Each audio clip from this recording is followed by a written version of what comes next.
Hello guys, दर्शक नमस्कार। It's me Deepak Thapa. Welcome to my small blog है। आज चाहिँ हामी यो बिचमा आएको छौँ स्विमिङ गर्नलाई। साथीभाइहरूसँग मिलेर भलिबल पनि लिएर आएको छौँ। खेल्ने हो आज भलिबल, रमाइलो गर्ने हो। भरे त्यहाँ गएर फेरि पौडी पनि खेल्ने हो है। एकदम रमाइलो हुँदो रहेछ क्या। म पनि फर्स्ट टाइम आएको छु यो बिचमा है। के भन्छ यो दुबईको ओपन बिच के भन्दो रहेछ होइन। फर्स्ट टाइम आएको, एकदम खुसी लागेको छ, रमाइलो भएको छ।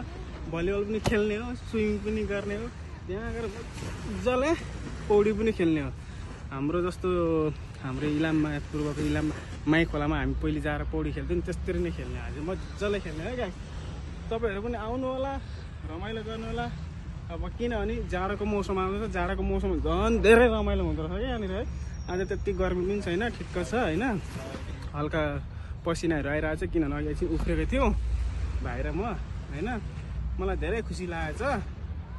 तपाईँहरू पनि आउनुहोस् र मेरो यो भ्लगलाई चाहिँ सबैले लाइक, सेयर, कमेन्ट र सब्सक्राइब पनि गर्न नबिर्सनु होला है त।